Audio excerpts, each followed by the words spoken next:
Assalamualaikum warahmatullahi wabarakatuh.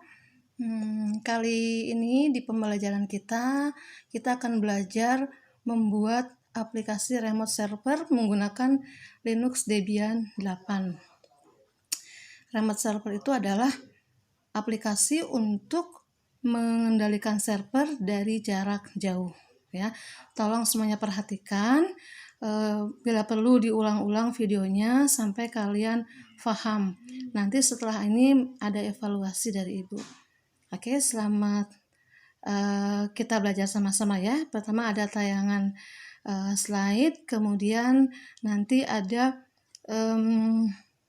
prakteknya, contoh atau demo praktek bagaimana cara menginstal SSH server dengan menggunakan Linux Debian 8 di VMware. Oke, tolong disimak baik-baik ya. Terima kasih. Assalamualaikum warahmatullahi wabarakatuh. Oke, kita lihat tayangannya. Apa sih remote server?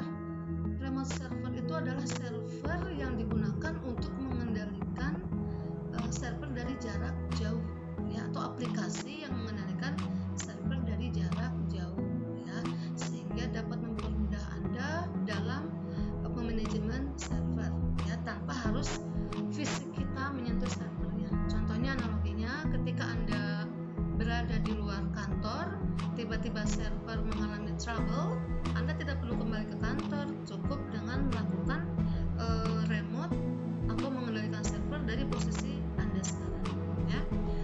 Nah, remote access itu dibagi menjadi dua, ada yang berbasis GUI atau Graphic User Interface, ada yang berbasis teks atau CLI. Contohnya adalah Telnet, SSH. Nah, mungkin Anda sering mendengar TeamViewer ya, atau mungkin pernah pakai TeamViewer. Misalnya teman Anda bertanya tentang teknis di komputer, kemudian ada trouble, bisa Anda pandu atau ada pandu melalui aplikasi TeamViewer dari jarak jauh. Nah, itu adalah TeamViewer, itu adalah contoh dari remote access yang berbasis GUI. Kita lanjut. Bagaimana cara kerja aplikasi remote tersebut? Jadi server menyediakan protokol aplikasi melalui port tertentu. Portnya itu 22 defaultnya. Boleh Anda ganti jadi berapapun angkanya asal disesuaikan dengan konfigurasinya dan pada saat melakukan remoting. Selama aplikasi remote server berjalan, aplikasi akan menunggu koneksi dari klien. Jadi harus terhubung dulu ya. Nah, setelah mendapat koneksi dari klien, maka server akan melakukan negosiasi. Negosiasi di sini biasanya kita melalui form login, ya, ada username dan password. Nah, sehingga data aman, jadi tidak sembarang orang bisa melakukan remote dari jauh kecuali yang mempunyai hak akses, ya. Nah, ini memastikan bahwa user yang akan melakukan remote adalah user yang benar. Jadi kalau usernya tidak sah, tidak terdaftar di aplikasi remote-nya, maka tidak akan bisa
username dan password. Ya, baru kita bisa mengendalikan server atau melakukan transfer file. Nah, bagaimana sekarang kalau remoting dengan telnet? Anda bisa lihat ya, telnet itu digunakan pada satu komputer ke komputer lain dengan mode teks, ya.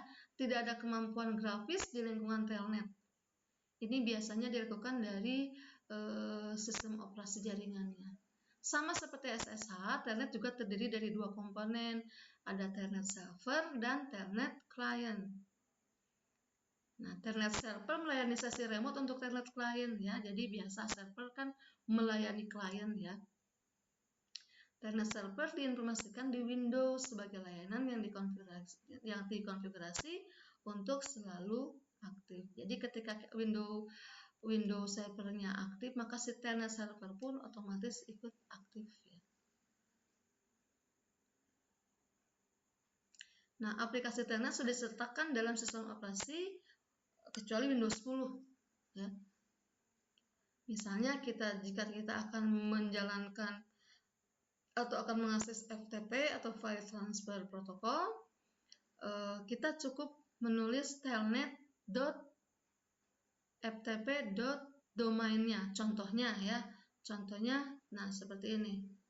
Telnet, misalnya ini kita mengambil file di smkn2smi.sch.id. Telnet ftp smkn2smi.sch.id 21. Nah, 21 itu adalah port dari si FTP-nya. Nah, untuk pengujiannya nanti bisa menggunakan PuTTY ya, aplikasi PuTTY atau WinSCP dari Windows. Ya. Nah, instalasi SSH ini bisa digunakan melalui virtual machine. Bisa menggunakan VMware Workstation atau VirtualBox ya. Kalau Anda belum tahu bagaimana cara menggunakan VMware atau VirtualBox, ini Ibu sertakan linknya, silakan dibaca-baca dulu dan dicoba-coba kalau memang ada komputer ya di rumah ya. Kalau yang belum punya, mudah-mudahan bisa secepatnya beli ya. Nah, ini bisa dibaca ya. Nah, setelah ini mungkin nanti Ibu akan contohkan bagaimana cara melakukan instalasi SSH dengan menggunakan virtual machine VMware.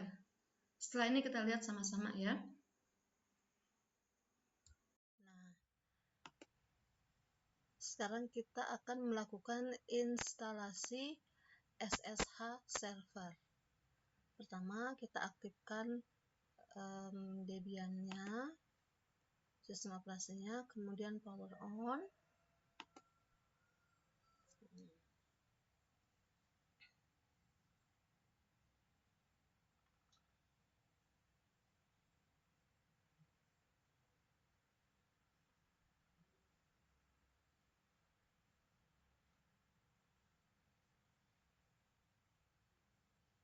Kita login sebagai super user yaitu root. Nah, passwordnya tadi dibuat 1 ya. Nah, kita pastikan dulu sekarang bahwa klien dengan server terhubung. Kita lihat IP klien, kita kasih perintah nano etc network interface. Nah, di sini server IP-nya adalah 192.168.10.1. Oke, kita simpan saja. Kemudian kita lihat IP client. Kita open networknya, kemudian kita lihat Ethernet. Kita lihat di sini VMware adapter VMnet 0 yang digunakan. Kita lihat di propertiesnya apa sudah diisi atau belum. Nah, ini kebetulan sudah diisi. IP-nya 10.2 ya. Oke. Kita cek dulu ketersambungan antara klien dan server.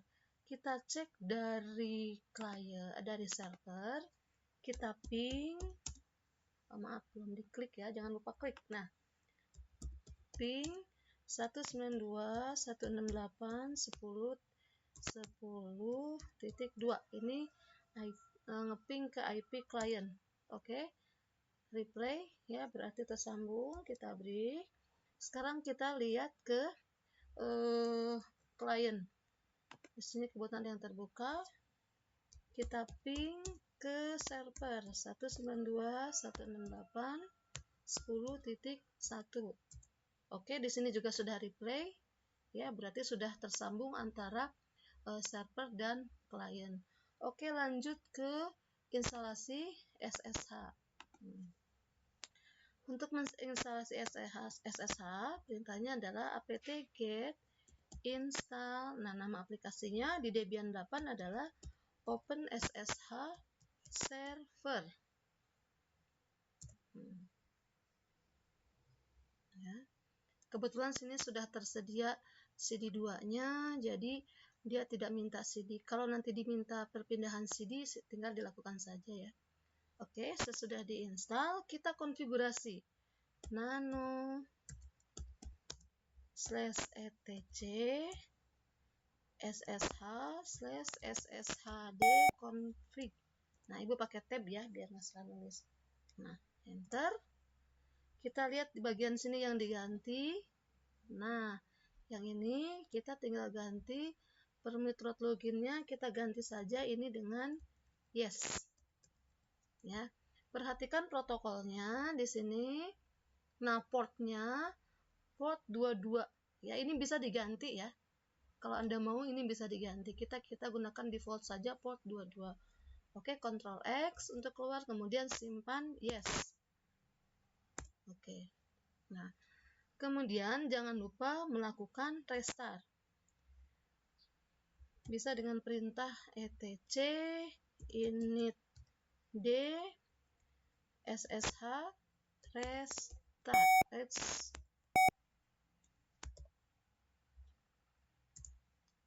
Oke, atau bisa juga dengan service ssh restart. Oke, konfigurasi sudah selesai ya, sudah tidak ada kesalahan ketika di restart. Sekarang kita coba dengan menguji dari klien ya.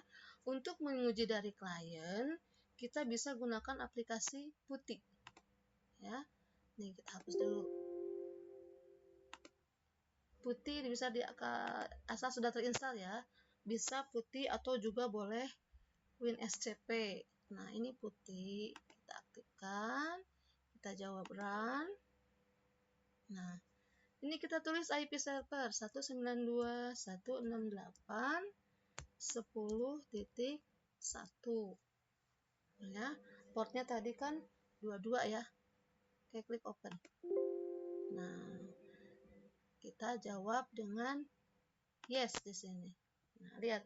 Ini sudah muncul window baru klien. Ini anggap saja komputer dari jauh yang meremote server ya. Kita login sebagai super user, yaitu root.